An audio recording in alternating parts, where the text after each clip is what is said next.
The world of Majora's Mask is a side story overall in the Zelda canon, but it introduces quite a lot of mechanics and enemies that turn up later in the series, Choo-Choo's probably being the most recognizable. However, with a main setting that isn't Hyrule, there were bound to be some offshoot baddies that never showed up again after this one twisted adventure. And that's what I'm here to talk about today. The 10 most creative foes I wouldn't mind Nintendo reusing, based on factors like design, threat level, and how well they're integrated into the game. These are the one-hit wonders that never found their way out of Termina. Just a few ground rules before I start. I'm not counting bosses, mini-bosses, or smaller versions of them, like Twin Mold's babies. Any enemies that made their debut here but appear later in the series, like the thieving Takuri Crow, doesn't count. And obviously, neither do non-creature hazards like boulders or spikes.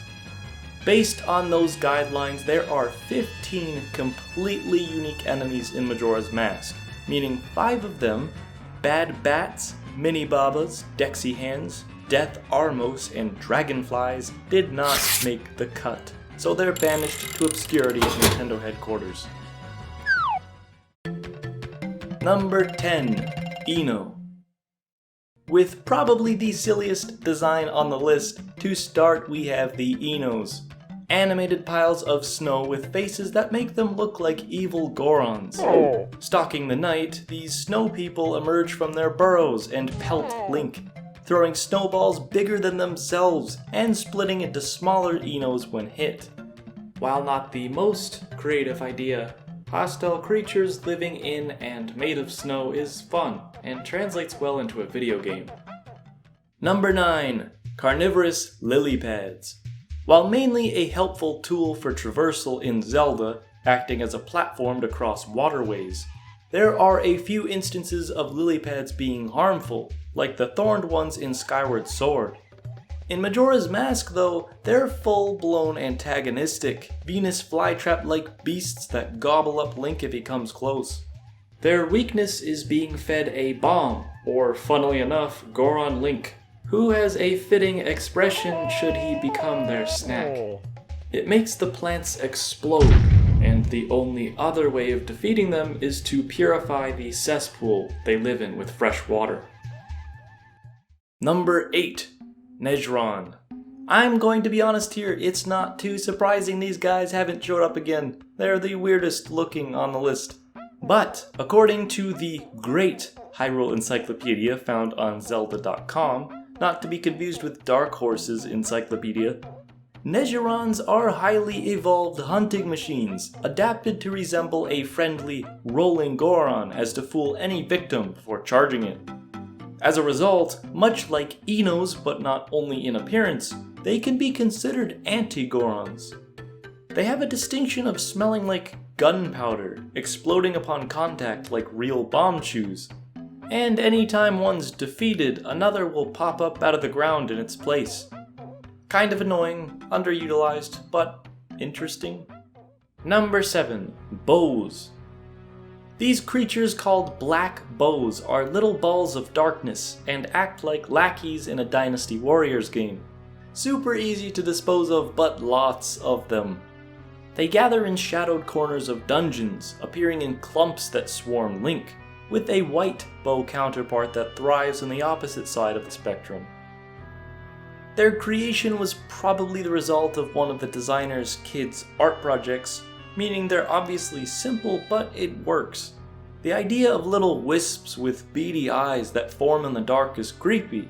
Also off-putting is that your fairy companion, before approaching this enemy only, has to warn you that she senses a great evil.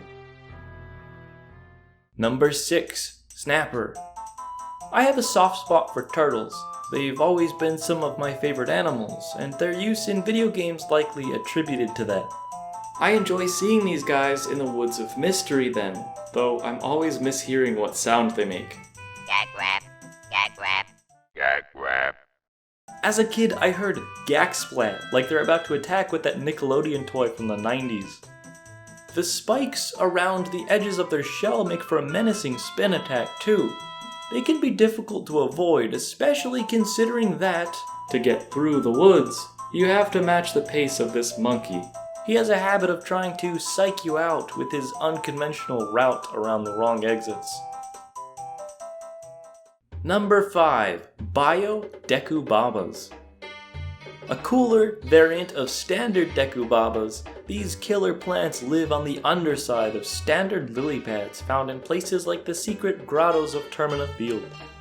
Trying to stand on them is a bad idea because they'll flip over and damage Link, while slicing away the vines they hang from will only cause the cretins to fall and crawl around the bottom of their water pool, watching, waiting. Which brings me to my next aquatic pick. Number 4. Deep Pythons.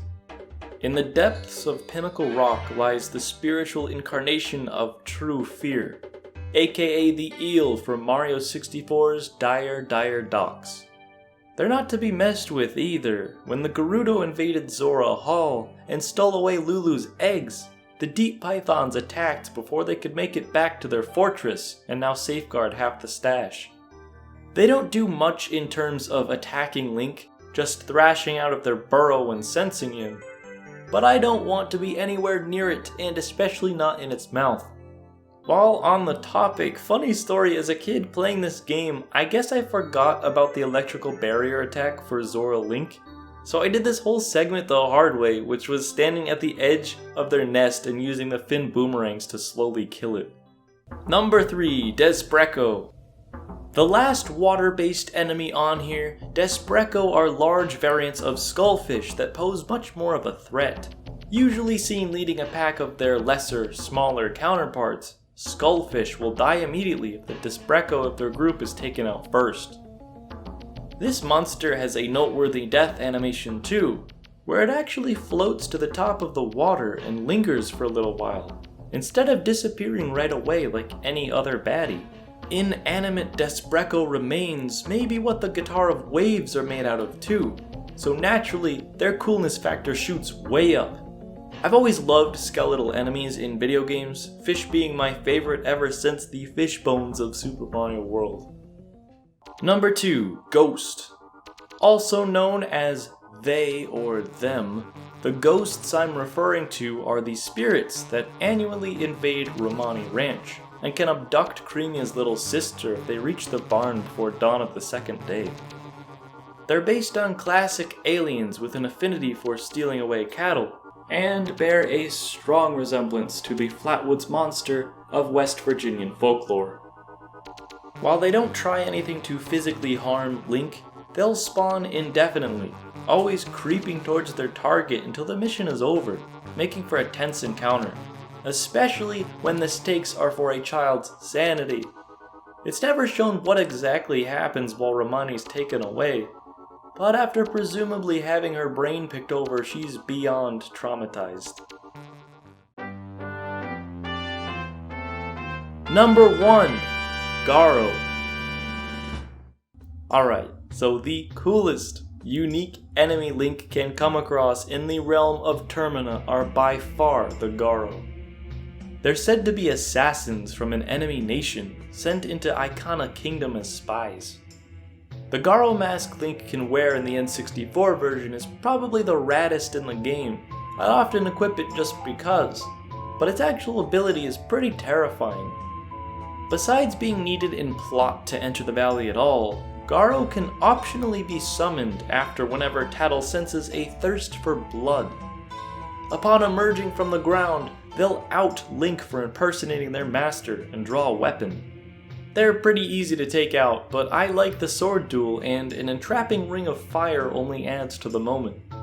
Once defeated, they'll congratulate Link for the victory and respectfully offer their insight gained from surveying the area.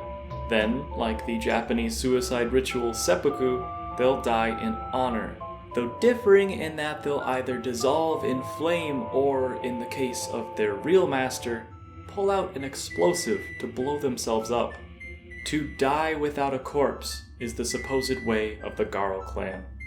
So, there you have it, the top 10 one-and-done enemies from Majora's Mask. as this list is just what I think though. What are your favorites? Do you disagree with mine? And look out for more Zelda videos coming this year. See you then.